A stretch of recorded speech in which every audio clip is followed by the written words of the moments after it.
Reflections. Here and Now. Excerpts from Modernity at Large, Cultural Dimensions of Globalization by Arjun Appadurai. Come to me, all you who labor and are heavy laden, and I will give you rest. Take my yoke upon you and learn from me, for I am gentle and lowly in heart, and you will find rest for your souls. Matthew 11, verses 28 to 29. All major social forces have precursors, precedents, analogues, and sources in the past.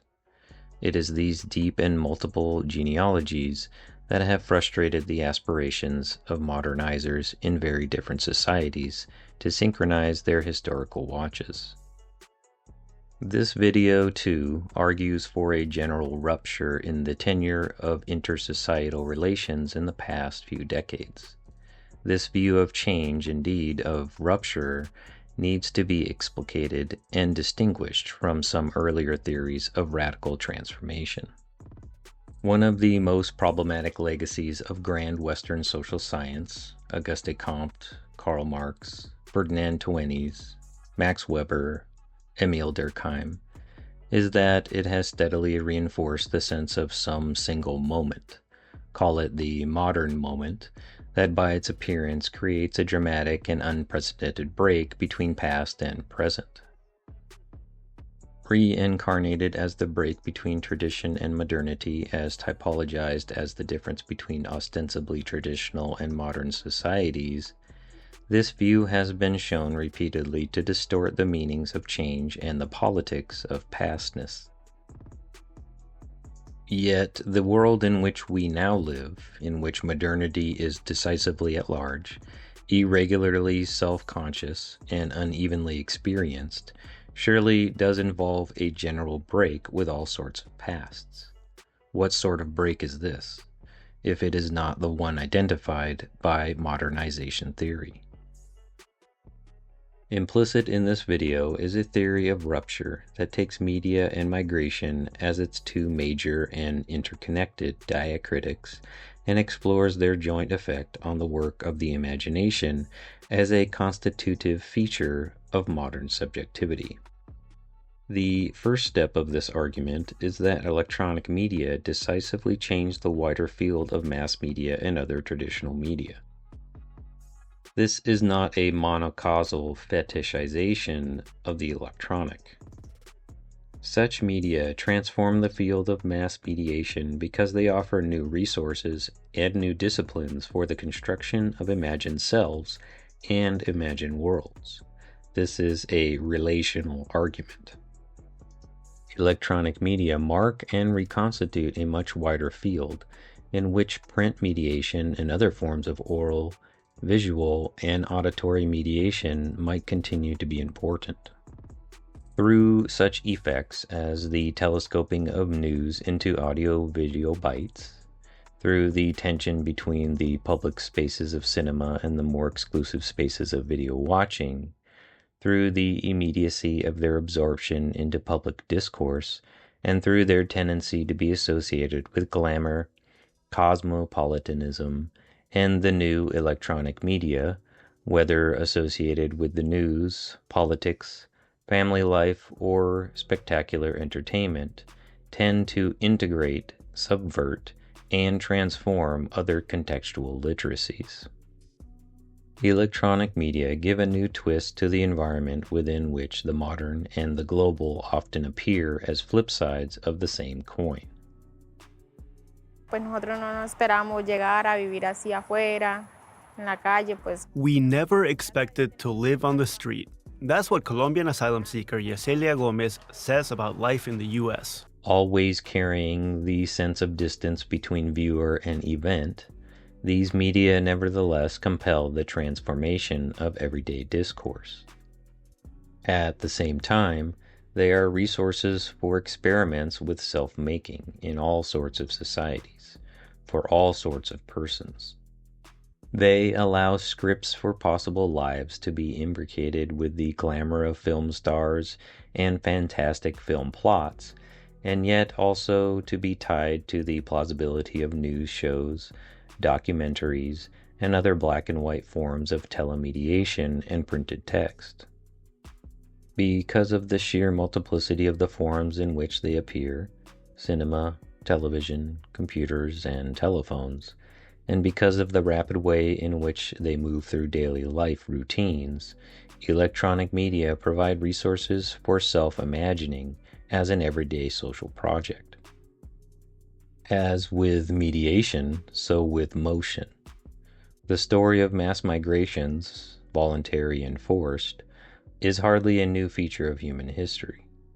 But when it is juxtaposed with the rapid flow of mass-mediated images, scripts, and sensations, we have a new order of instability in the production of modern subjectivities.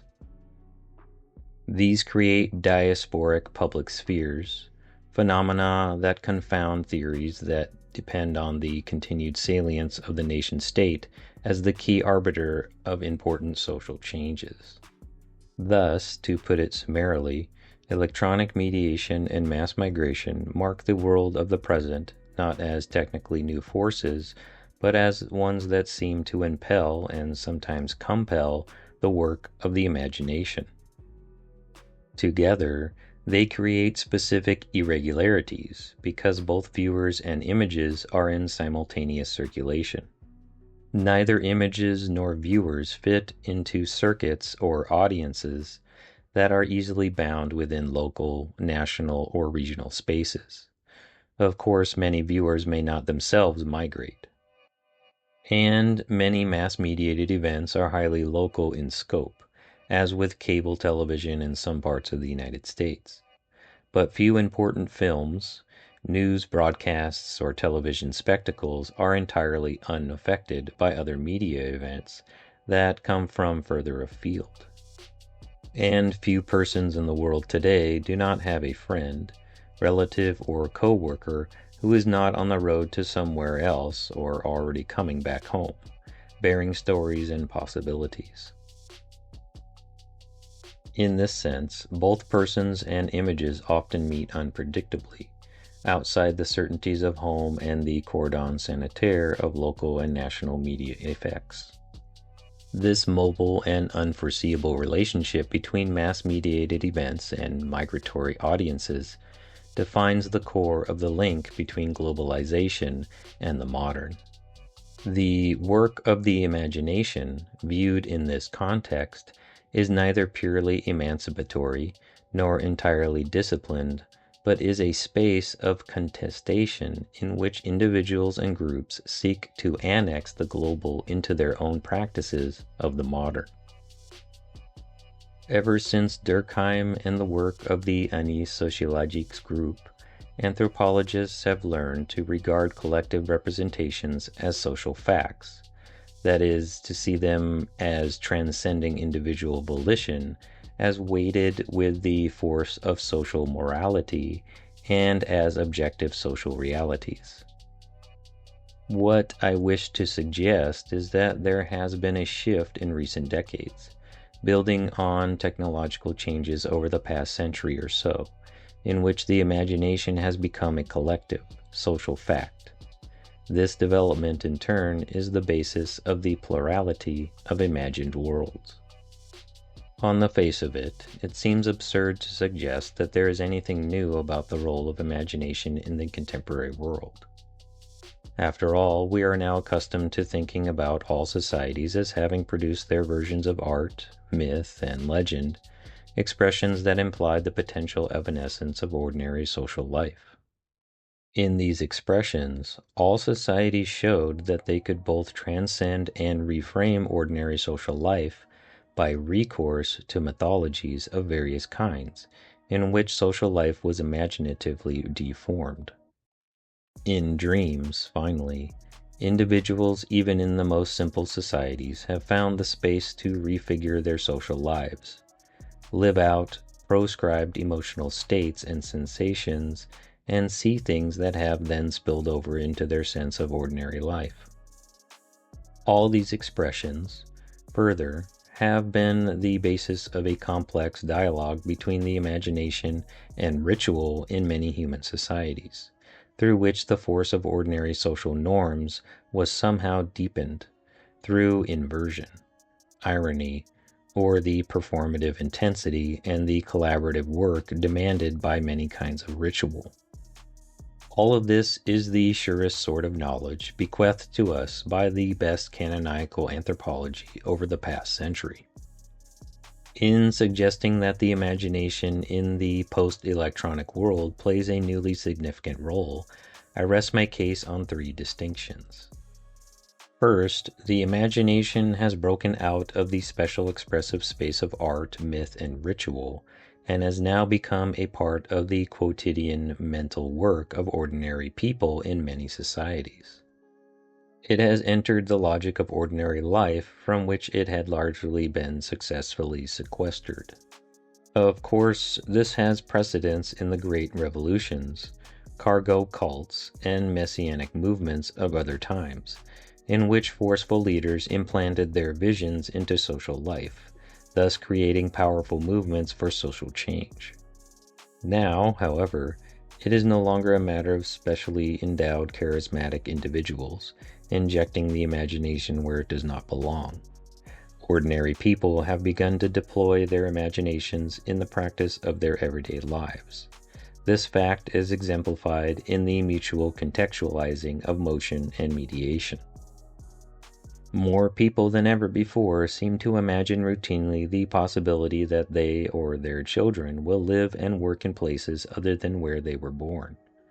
This is the wellspring of the increased rates of migration at every level of social, natural, and global life. Others are dragged into new settings, as the refugee camps of Thailand, Ethiopia, Tamil Nadu, and Palestine remind us. Me siento bien de ver, pues de aquí pues yo pienso pues con la ayuda de Dios. For these people, they move and must drag their imagination for new ways of living along with them. And then there are those who move in search of work, wealth, and opportunity, often because their current circumstances are intolerable.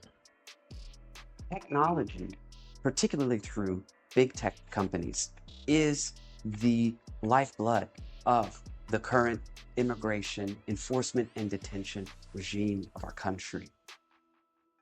Slightly transforming and extending Albert Hirschman's important terms, loyalty and exit, we may speak of diasporas of hope, diasporas of terror, and diasporas of despair.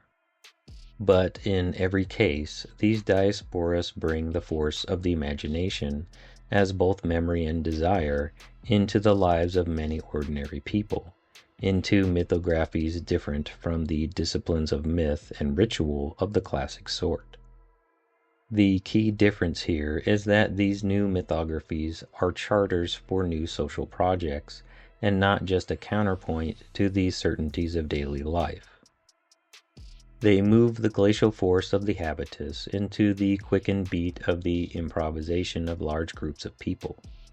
Here the images, scripts, models, and narratives that come through mass mediation in its realistic and fictional modes make the difference between migration today and in the past. Those who wish to move, those who have moved, those who wish to return, and those who choose to stay rarely formulate their plans outside the sphere of radio and television, podcasts and videos, newsprint, and telephone.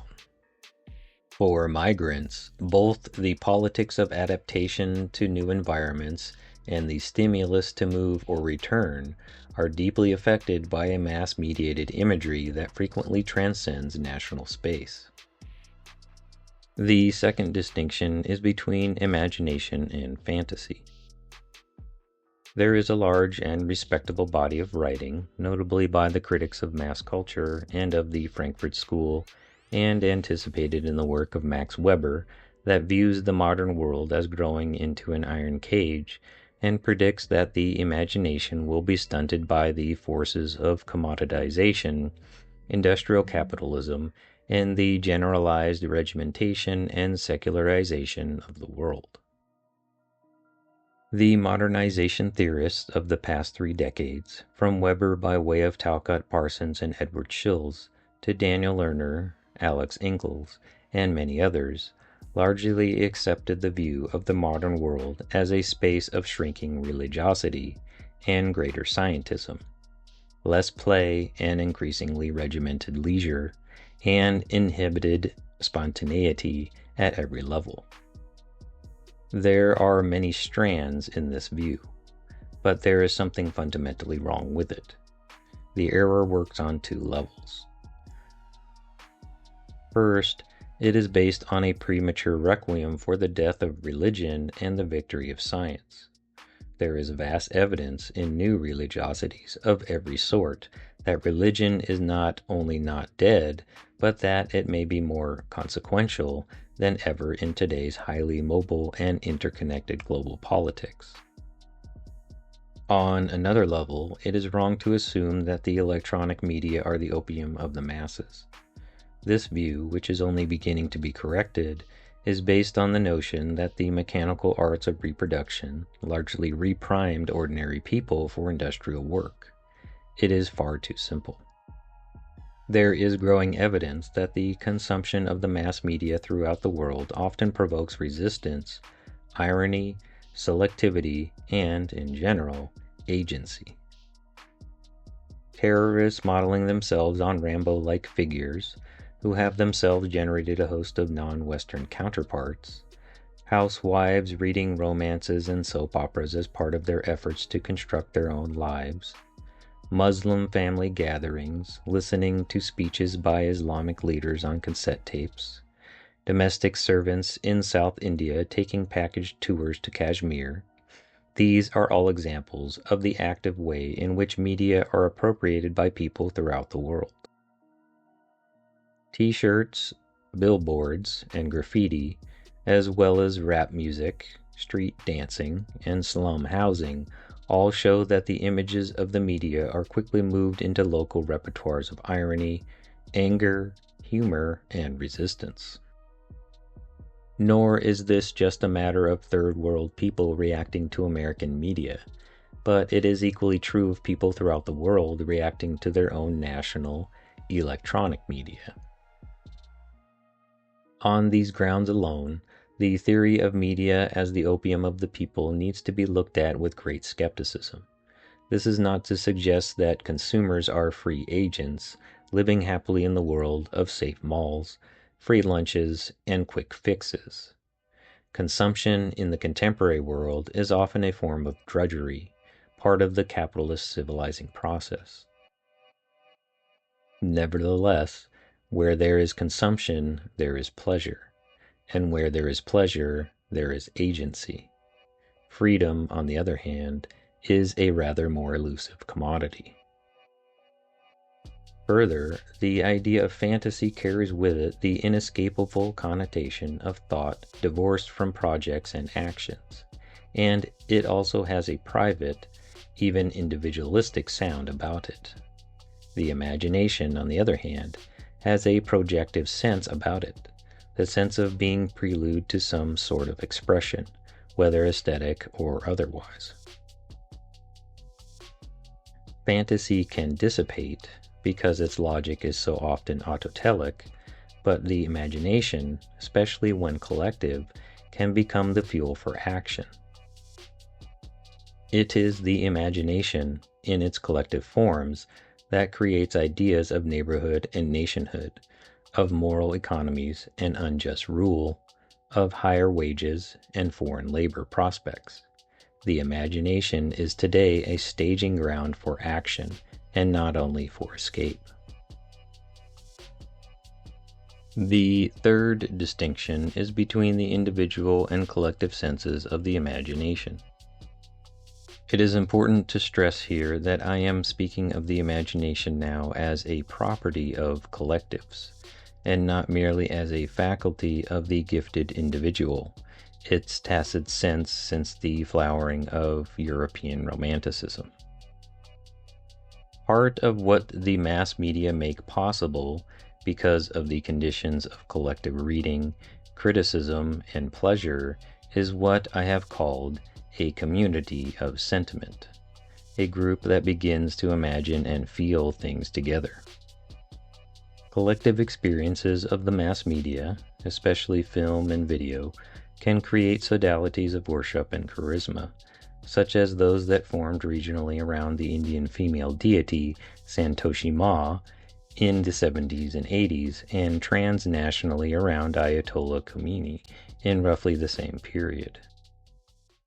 Similar sodalities can form around sport and internationalism, as the transnational effects of the Olympics so clearly show. These sodalities resemble what Diana Crane has called invisible colleges, in reference to the world of science, but they are more volatile, less professionalized, less subject to collectively shared criteria of pleasure, taste, or more mutual relevance. They are communities in themselves, but always potentially communities for themselves, capable of moving from shared imagination to collective action. Most important, as I will argue in the conclusion to this video, these sodalities are often transnational, even post-national, and they frequently operate beyond the boundaries of the nation. These mass-mediated sodalities have the additional complexity that, in them, diverse local experiences of taste, pleasure, and politics can crisscross with one another, thus creating the possibility of convergences in translocal social action that would otherwise be hard to imagine. We cannot simplify matters by imagining that the global is to space what the modern is to time. For many societies, modernity is an elsewhere, just as the global is a temporal wave that must be encountered in their present. Globalization has shrunk the distance between elites, shifted key relations between producers and consumers, broken many links between labor and family life, obscured the lines between temporary locales and imaginary national attachments. Modernity now seems more practical and less pedagogic, more experiential and less disciplinary than in the 50s and 60s, when it was mostly experienced, especially for those outside the national elite, through the propaganda apparatuses of the newly independent nation-states and their great leaders. The mega-rhetoric of developmental modernization, economic growth, high technology, agribusiness, schooling, and militarization in many countries is still with us. But it is often punctuated, interrogated, and domesticated by the micro-narratives of film, television, music, and other expressive forms, which allow modernity to be rewritten more as vernacular globalization and less as a concession to large-scale national and international policies. These subversive micro-narratives also fuel oppositional movements, ranging from the Shining Path in Peru to Habitat for Humanity, from green movements in Europe to Tamil nationalism in Sri Lanka, from Islamic groups in Egypt to breakaway nationalist guerrillas in Chechnya. In these movements, some of which are repressive and violent, while others are democratic and peaceful, we can see that electronic mass mediation and transnational mobilization have broken the monopoly of autonomous nation-states over the project of modernization. The transformation of everyday subjectivities through electronic mediation and the work of the imagination is not only a cultural fact, it is deeply connected to politics through the new ways in which individual attachments, interests, and aspirations increasingly cross-cut those of the nation-state. The diasporic public spheres that such encounters create are no longer small, marginal, or exceptional. They are part of the cultural dynamic of urban life in most countries and continents, in which migration and mass mediation constitute a new sense of the global as modern and the modern as global.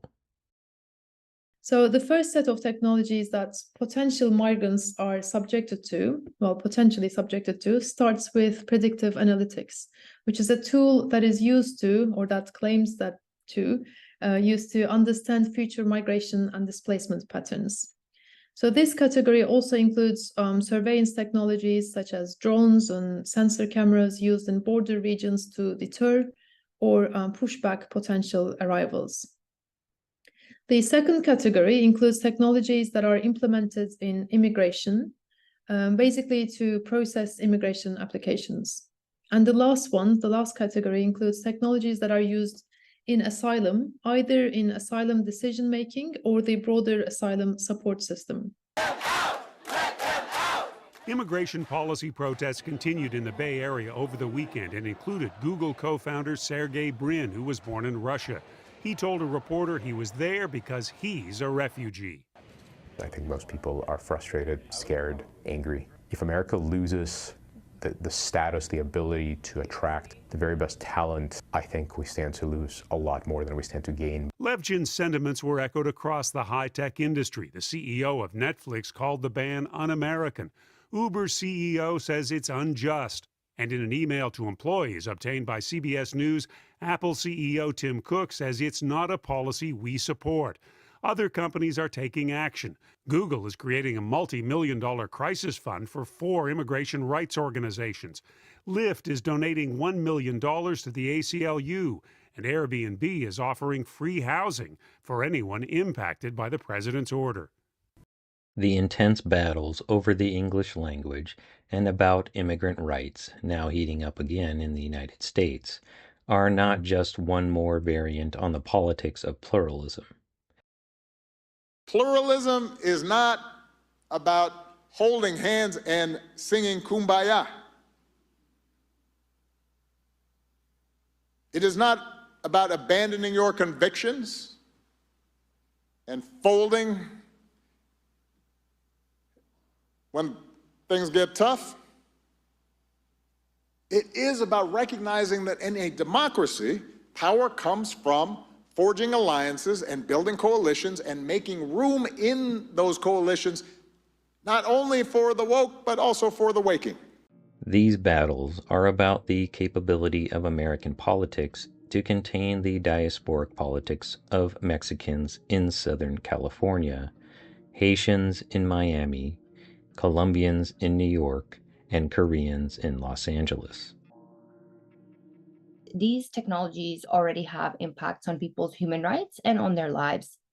I've been really lucky being able to compare some case studies and seeing firsthand how this is playing out along fringes of Europe, the US-Mexico border, the occupied Palestinian territories, and the Kenya-Somali border, for example. And of course, all of these contexts are very different, but they speak to this growing panopticon of unregulated technologies that both Daria's report, our report with the OACHR, and all the other great work that's being done in this space are concerned about. Looking at what's happening, for example, at the US-Mexico border, which has already been, of course, a site of discrimination and violence for decades, if not centuries. But what we are seeing is that this already opaque discretionary space is being sharpened through the use of different technologies, such as fixed integrated AI surveillance cameras and towers like this that sweep the Sonora Desert and create this surveillance dragnet that is impacting people, but also more and more experimental projects. And this was a very surreal moment for me when I was there in the Sonora. The Department of Homeland Security announced that in addition to some of these more kind of typical surveillance projects, they were planning to roll out these so-called robo-dogs to patrol the US-Mexico corridor. But again, you know, it's easy to get caught in the kind of almost sci-fi visceral nature of these technologies. And there's something particularly disturbing about the lack of public conversation around these projects. But I want to bring it back again to the people, because we're not just talking about technology, we're talking about real impacts. For example, in this corridor, thousands of people have already perished making this dangerous crossing. Like Mr. Alvarado, who was a young husband and father from Central America. We visited his memorial site after hours of trekking through the Sonora Desert. And unfortunately, Mr. Alvarado, who was in search of a better life, succumbed mere kilometers from a major highway. And I think it's important to pay respect to stories like this, because governments often say that surveillance and smart borders are somehow a more gentler way to focus on border governance or to deter people from making dangerous crossings. But the data does not bear out. What happens is that people are not deterred. Instead, people have been forced to change their routes towards less inhabited terrain, leading to loss of life, not only at the US-Mexico border, of course, but along the fringes of Europe as well. Or why are we using robodogs when we could be increasing access to justice or psychosocial supports at the border? These are all choices. And again, I think it's very easy to talk in abstract terms, but these spaces are spaces already of discrimination and violence, and real people are impacted by the rollout of unregulated and high-risk technological experiments. Indeed, it is the widespread appearance of various kinds of diasporic public spheres that constitute one special diacritic of the global modern.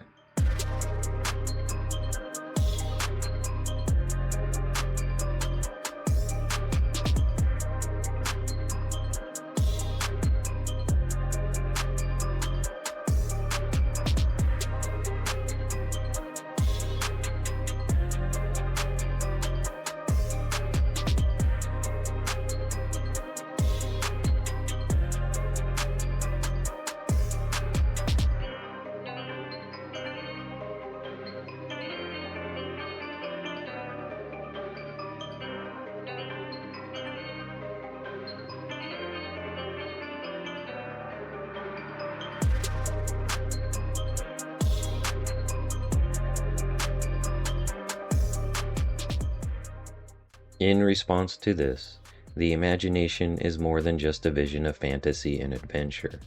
It is a profound truth-telling capacity that determines how we perceive the world, interact with Christ, and seek meaning in life. Malcolm Guite defines imagination as an active, shaping power of perception exercised both individually and collectively, and as a faculty that is capable of both apprehending and embodying truth. Like reason, its twin faculty, our fallen imagination is shadowed and finite, but like reason, it is also, under God's grace, illuminating and redemptive. Our imaginations evoke freedoms. There is worldly freedom as well as Christian freedom. If we are to foster freedom via self-imagination as an everyday social project, we must employ expressions of freedom that rightly engage in the person of Jesus Christ. Man is created in the image of God, and both personal and collective imaginations must acknowledge their Creator. Often our fallen imaginations take us on journeys that urge us to engage in behaviors that inevitably lead us back to ourselves. Appropriate action, however, Kevin Van Hooser explains, requires understanding, and for this we need the evangelical imagination, the ability to see what God is doing for the world in Jesus Christ.